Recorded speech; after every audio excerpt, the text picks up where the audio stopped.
Saudara-saudari yang terkasih dalam Yesus Kristus, kembali bersama dengan saya Romo Petrus Yuniarto CP.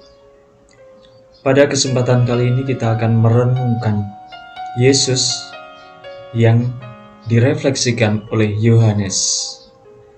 Karena Yohanes melihat bahwa Yesus lebih tinggi daripada dirinya. Walaupun ia memberitakan tentang kebenaran serta menyiapkan untuk kedatangan kebenaran itu, yaitu dalam diri Yesus Kristus.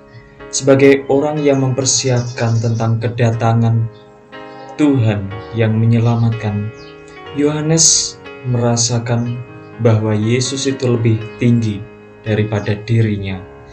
Sehingga ada 5 refleksi yang diungkapkan oleh Yohanes Pembaptis tentang Yesus.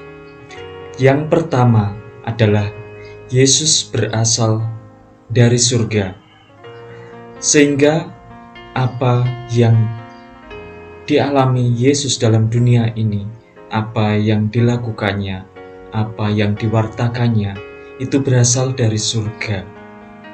Lalu tanda-tandanya apa? Ketika kita melihat bahwa Yesus melakukan mukjizat, membawa damai, membawakan keselamatan, itulah tanda dari surga. Seperti kita ketika berdoa dalam doa Bapa Kami, ketika kita menginginkan kehendak Tuhan terjadi di atas bumi seperti di dalam surga, itu menandakan bahwa apa yang dibawa Yesus, yaitu keselamatan dan kedamaian, itu dihadirkan di dalam dunia. Bapak, Ibu, saudara-saudari yang terkasih, refleksi pertama ini menunjukkan bahwa surga itu memberikan keselamatan, kebahagiaan. Kehadiran Yesus membawa kebahagiaan yang juga memberikan sebuah motivasi kepada kita dalam hidup ini, memaknai hidup secara lebih dalam dan mengambil maknanya untuk membuat hidup kita merasakan kebahagiaan karena ada rasa syukur. Lalu refleksi kedua, yaitu Yesus secara langsung datang dan bersaksi tentang Tuhan. Apa yang didengar Yesus, apa yang dikatakan oleh Yesus, itu semua karena ia berada bersama Tuhan. Karena Bapak, Ibu, saudara-saudari yang terkasih, refleksi yang diutarakan oleh Yohanes ini sungguh-sungguh tinggi, karena ia mampu melihat bahwa kehendak Allah itu terjadi dalam diri Yesus yang hadir, diri Yesus yang bersama kita, diri Yesus yang dinyatakan dalam kemuliaannya. Ketika Yesus bangkit, itu dinyatakan kepenuhannya ada dalam diri Yesus. Bapak, Ibu, saudara-saudari yang terkasih, dalam refleksi kedua ini kita mau melihat bahwa Yesus sungguh-sungguh melakukan apa yang dikehendaki oleh Tuhan itu sendiri. Lalu kita lanjut ke refleksi yang ketiga, yaitu di mana Yesus memberi kesaksian tentang kebenaran, tetapi ada orang yang tidak percaya.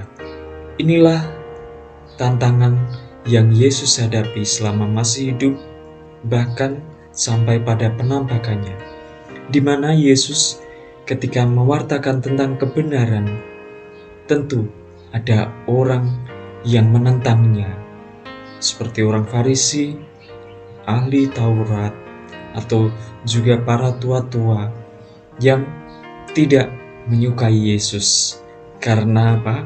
Karena kemungkinan posisi orang-orang Yahudi, orang-orang Farisi, ahli Taurat dan tua-tua itu mungkin posisinya terancam dengan pengaruh Yesus ini. Tetapi apa yang dikatakan oleh Yesus sebenarnya tidak mengancam posisinya. Hanya saja bukti bahwa Yesus itu menghadirkan kedamaian, menghadirkan keselamatan itu ditakuti oleh orang-orang, yaitu orang-orang Farisi, ahli-ahli Taurat dan tua-tua itu. Sehingga Bapak Ibu saudara-saudari yang terkasih, apa yang dinyatakan oleh Yesus itu memberikan pertentangan dari pihak mereka menentang Yesus. Inilah ketika kita mewartakan tentang kebenaran, terkadang banyak atau beberapa orang yang tidak mendengarkan perkataan tentang kebenaran itu. Maka Bapak Ibu saudara-saudari yang terkasih, kita tidak berputus asa apabila ada pertentangan. Kita tetap mewartakan kebangkitan Tuhan pada masa ini, dan juga kita memberikan semangat untuk orang lain, karena melalui pewartaan Yesus kita diteguhkan. Lalu refleksi yang keempat adalah Yesus dicurai Roh Kudus dengan tanpa batas. Inilah refleksi yang diungkapkan oleh Yohanes Pembaptis. Ajaran gereja menyatakan bahwa Yesus dan Roh Kudus ada bersama-sama satu dan tidak bisa dipisahkan. Maka kita mengenal adanya Tritunggal Maha Kudus. Inilah bahwa pekerjaan yang dilakukan oleh Yesus itu bersama dengan Roh Kudus. Karena pencurahan Roh Kudus yang diberikan oleh Bapa itu tanpa batas. Maka pemahaman Yohanes ini adalah pemahaman di mana kuasa Yesus, kuasa dalam hidupnya dan setelah kebangkitannya ini ada bersama dengan Roh Kudus. Tentu kita bisa merefleksikan mengenai Roh Kudus ini. Roh Kudus ketika berkarya, yaitu turunnya Roh Kudus atas para rasul, itu memberikan semangat kepada para rasul, kepada para rasul yang mewartakan tentang kebangkitan Tuhan dan juga kebenaran. Bapak Ibu saudara-saudari yang terkasih, pada refleksi yang keempat ini kita melihat karya-karya Roh Kudus dalam kehidupan Yesus, dan juga setelah kebangkitannya menampakkan diri. Tentu ada hal yang membimbing kita adalah ketika kita melihat kesaksian bahwa Yesus sungguh-sungguh bangkit dan memberikan damai sejahtera kepada para rasul, sehingga mereka berani untuk mewartakan setelah hadirnya Roh Kudus dicurahkan kepada mereka. Bapak Ibu saudara-saudari yang terkasih, lalu refleksi yang kelima adalah Yesus berkuasa di atas semua, sehingga orang yang percaya akan menerima kebahagiaan kekal dan mereka yang tidak percaya akan jauh dari kebahagiaan kekal. Ini dinyatakan oleh Yohanes Pembaptis karena melihat bahwa kuasa Yesus di atas semuanya itu dialami, itu disaksikan, bahwa Yohanes melihat dalam diri Yesus. Tentu juga melalui nubuat para nabi yang mengetahui bahwa Yesus yang hadir adalah Yesus yang menyelamatkan, yang memberi keselamatan dan keselamatan itu sendiri.